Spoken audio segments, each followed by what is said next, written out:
l'invité de la matinale. KTO Radio. On reçoit ce samedi le groupe Praise dans l'invité de la matinale. Ils entament une tournée dans une quarantaine de paroisses en France et en Suisse avec l'objectif de faire découvrir une autre façon de louer Dieu. Vianney Quedreux et Martin Astier sont avec nous. Bonjour. Bonjour. Bonjour. Vous êtes la voix du groupe Praise et également guitariste et pianiste. Les auditeurs vous connaissent votre voix, connaissent votre musique, diffusée notamment à l'antenne sur KTO Radio. Je vous propose d'abord de jouer un extrait d'un des titres de votre dernier album qui vient de sortir, Il est notre roi.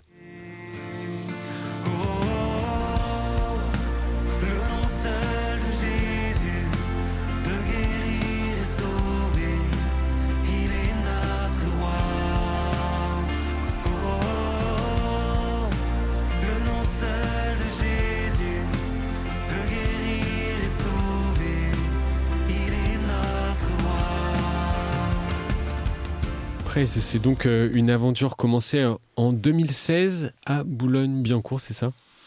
C'est ça, retour de Boulogne-Billancourt. En fait, on était à cette époque-là interne, donc on était à Boulogne-Billancourt le week-end, mais la semaine, on était dans notre internat qui était, lui, dans le Loir-et-Cher. Et on s'est connus comme ça à l'époque avec d'autres copains aussi autour de nous. Et Boulogne-Billancourt parce que c'est à cette époque-là que nos grands frères du groupe Open sont arrivés à Boulogne, que Monseigneur Aupetit, qui était à l'époque l'évêque du 92, lançait des initiatives autour de la louange et donc nous a encouragé la formation de jeunes groupes. Et nous, c'est vrai qu'on est un pur produit de ce projet-là. Boulogne pépinière effectivement de groupes de louanges. Vous avez décidé d'y consacrer votre vie professionnelle en 2023. Quel a été le déclic ?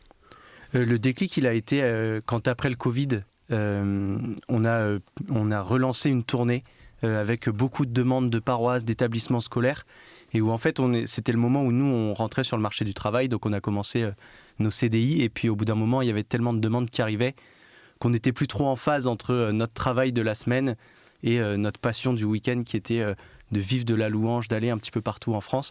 Et donc au bout d'un moment on s'est dit bon, il faut faire un choix, et on s'est laissé 6 mois, le début de l'année 2023, pour vraiment discerner ce qu'on avait vraiment dans le cœur et ce que Dieu voulait pour nous. Et à ce moment-là, on a dit, allez, il est temps d'y aller. Et comment vous qualifiez ce choix ? C'était un choix audacieux, mais c'est un choix aussi dans lequel on est béni, parce que, comme le disait Martin, il y avait un petit décalage entre ce qu'on vivait au travail et puis ce qu'on vivait le week-end. Et nous, notre cœur, il était quand même beaucoup plus épanoui, beaucoup plus heureux le week-end, quand on rencontrait des églises, des fidèles, des chrétiens partout en France, et aujourd'hui on se sent 100% aligné avec ça. Donc voilà, c'est vrai que c'est un choix audacieux, mais Dieu nous appelle à l'audace, ça on le croit vraiment, et c'est un choix pour le coup qui est gagnant, en tout cas pour le moment, parce qu'on est béni, et puis on voit aussi que Dieu bénit les fidèles par notre musique, tous ceux qu'on rencontre tous les week-ends. Et l'évêque de Nanterre vous a d'ailleurs encouragé à animer la messe du dimanche soir de la paroisse de l'Immaculée Conception à Boulogne. Qu'est-ce que ça change de se mettre au service de la liturgie ? Ça change tout. En fait, quand on avait vraiment ce désir avec Vianney, quand on a quitté notre travail et de nous mettre à plein temps sur ce projet, d'avoir un lieu dans lequel on puisse s'ancrer. C'est-à-dire qu'aujourd'hui, peu importe où on est en France le samedi soir, on rentre le dimanche pour animer la messe. Et pour vraiment remettre ce projet dans les mains de Dieu, tout le temps, tous les dimanches soirs, on est là pour la messe de 18h30. Et c'est vraiment le moment où on se met encore plus serviteur. La liturgie, la messe, elle est cadrée. Donc nous, on est juste là pour accompagner les fidèles dans leurs prières. Et sur le côté, et pas central comme pour un concert. Ouais, exactement. Et c'est notre place parmi l'assemblée. Quand on écrit des chants de louange la semaine, le dimanche, on vient les tester, entre guillemets, avec notre assemblée du dimanche soir. Et eux, ils nous disent c'est bien, c'est pas bien, continuez, reprenez ça. Et voilà. Et ça nous aide aussi, ça nous nourrit vraiment dans ce ministère-là. Alors que je pense que si on rentrait chez nous le dimanche et basta, entre guillemets, il nous manquerait quelque chose. On avait vraiment ce désir-là, et quand on en a fait part à Monseigneur Rouget, il nous a dit voilà, il y a cette paroisse, allez-y, animez la messe là-bas, faites développer la louange là-bas. Et c'est une messe qui attire notamment des nouveaux paroissiens. C'est aussi le but de cette louange actuelle, évangéliser, ouvrir à Dieu ? Oui, bien sûr, on a la chance d'avoir une communauté qui est en croissance chaque semaine, et on voit des gens qui viennent de loin et de tout horizon. Voilà, on a vraiment toutes les populations, tous les milieux sociaux, etc. Et en fait, c'est C'est génial et c'est l'intuition de cette messe. On aime souvent en parler avec Martin en disant c'est la messe accessible, c'est la messe facile en fait. Non pas parce qu'on simplifie la liturgie, on est hyper rigoureux là-dessus et puis surtout le prêtre qui nous accompagne l'est encore plus, mais parce que on veut que dans la proposition musicale, les gens retrouvent un peu les codes de ce qu'ils connaissent dehors, tout en respectant encore les codes de la musique liturgique, mais voilà, qu'il y ait ce côté accessible, que les gens aient au moins la musique à laquelle se raccrocher. Parfois, dans notre foi, on n'arrive plus à s'accrocher à quoi que ce soit dans la célébration de l'Eucharistie ou même dans la prière. Et en fait, tout ce qui reprend nos codes de la vie quotidienne peut nous aider à nous raccrocher à Dieu. Nous, c'est ce qu'on croit et c'est un peu l'intuition de cette messe-là. Comment est-ce que vous définissez groupe de louanges? Est-ce que vous êtes des chanteurs? On peut dire des louangeurs aussi. Comment définir votre mission? Ouais, c'est un peu tout ça, groupe de louanges.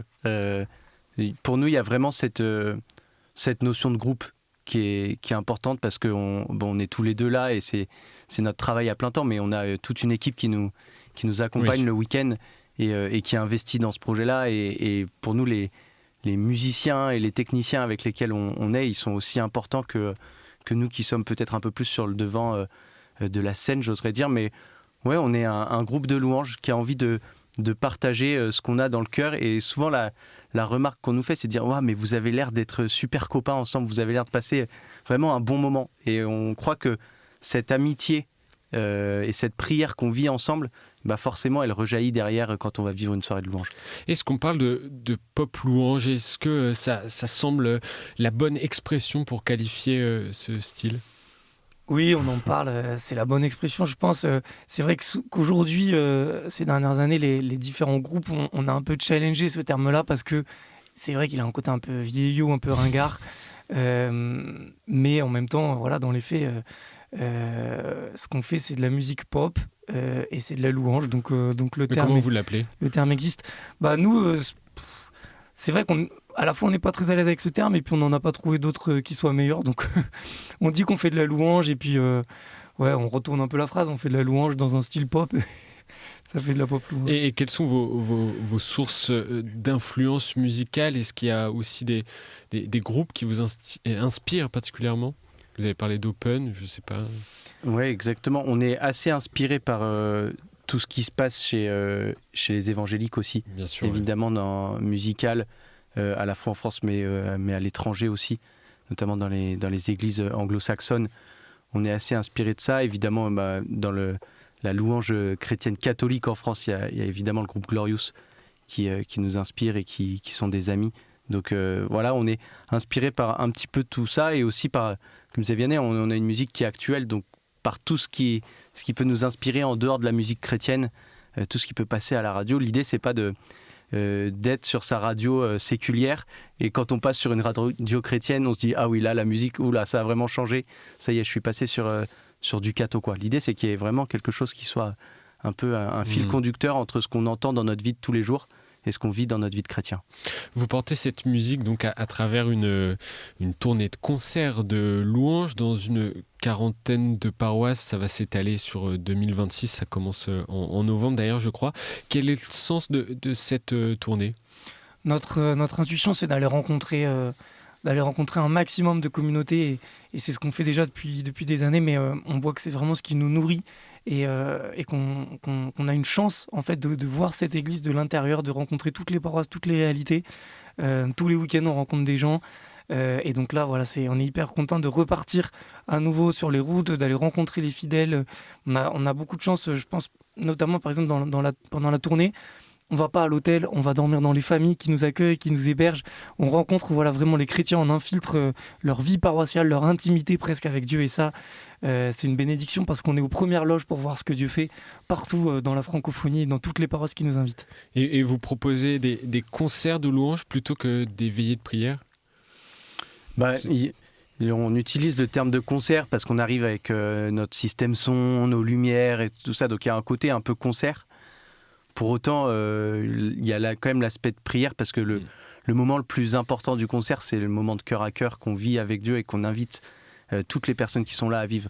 Donc il y a un peu des deux. J'allais dire sur la forme, sur tous les artifices qu'il peut y avoir, on est sur un concert. Par contre, sur ce qui se vit au plus profond du cœur, là, on est sur vraiment de la prière, de la veillée de prière. Et il y a bien des façons de louer Dieu, hein. On peut le voir dans les psaumes, dans la liturgie des heures. Qu'est-ce que permet le chant et la musique? Qu'est-ce que ça apporte à la louange, selon vous? Je pense que la musique, toute personne qui est sensible à la musique sait qu'une belle mélodie, un bel arrangement musical, un bon morceau de guitare, ça peut éveiller quelque chose. Voilà, ça excite un peu les sensations, ça peut nous émouvoir, ça peut nous mettre dans la joie. Et l'idée, c'est ça, c'est d'utiliser l'outil qu'est la musique pour comme le roi David justement à qui on attribue les psaumes, pour pouvoir faire de notre corps entier un outil de louange, un outil d'action de grâce. Donc c'est ça, en effet la prière est la même que le religieux qui prie la liturgie des heures, mais voilà, simplement la musique elle nous permet d'inclure notre corps entier dans tout ça et donc d'en faire une démarche entière. Et on parle beaucoup de la soif spirituelle des jeunes générations, ceux qui demandent le baptême. Qu'est-ce que vous en constatez dans vos concerts et comment est-ce que ça peut peut-être aider aussi à guider un chemin de foi? C'est vrai qu'on se rend compte que dans la jeune génération, il y en a beaucoup qui n'ont jamais entendu parler de Jésus, qui n'ont jamais entendu parler de religion. Et nous, on va aussi dans les établissements scolaires, on fait des interventions, on anime des messes, des temps de louange. Et on se rend compte que les jeunes aujourd'hui, ils ont vraiment soif d'apprendre, mais qui est Jésus? En fait, c'est quoi la relation à Dieu? Qu'est-ce que ça m'apporte dans ma vie? Et c'est assez beau de vivre ça, de voir ce chemin de curiosité. Autant je pense qu'on a passé une génération avant nous où il y avait un rejet un peu de l'Église. Voilà, et l'idée c'était un peu de tout mettre à terre. Et là, je pense que nous, on a justement cette mission de reconstruire, d'aller dans un endroit où il n'y a plus rien et où il faut reconstruire un petit peu, pas à pas, guider les jeunes qui ont vraiment soif de se retrouver, de prier ensemble, de partager la Bible. Enfin, et vous le ressentez dans vos concerts? On le ressent pas mal dans nos concerts, dans les établissements scolaires dans lesquels on va, même dans la paroisse. Enfin, voilà, le nombre de catéchumènes, de baptisés augmente en flèche, comme partout en France. Et on arrive à la fin de l'interview. Comment vous retrouvez vos dates de concert pour celles et ceux qui nous écoutent, qui seraient intéressés pour vous retrouver? C'est très simple, il suffit d'aller voir sur Internet, sur notre site Internet, praise-louange. Toutes les dates sont disponibles, en effet, il y en a une bonne quarantaine, et il y en a d'autres qui vont s'ajouter. Si d'ailleurs vous voyez qu'on ne passe pas chez vous, il est encore temps de s'approcher d'un curé, d'un évêque, d'un diocèse pour nous inviter. Et puis sur les réseaux ça se passe sociaux comme aussi. ça? Ça se passe comme ça, ouais. La plupart du temps, c'est quelqu'un un fidèle qui va voir son curé, son équipe pastorale qui nous invite, qui nous fait venir. Ou une pastorale des jeunes, une pastorale de la santé. On était à Lourdes il n'y a pas longtemps pour un pèlerinage. Voilà, on fait un peu de tout. Donc c'est facile de nous inviter et puis c'est facile de nous retrouver aussi dans sa ville parce qu'on passe un peu partout dans les prochaines semaines. Vianney Quédreux et Martin Astier du groupe Praise étaient avec nous ce matin. Merci à vous et puis bonne tournée. Merci Beaucoup.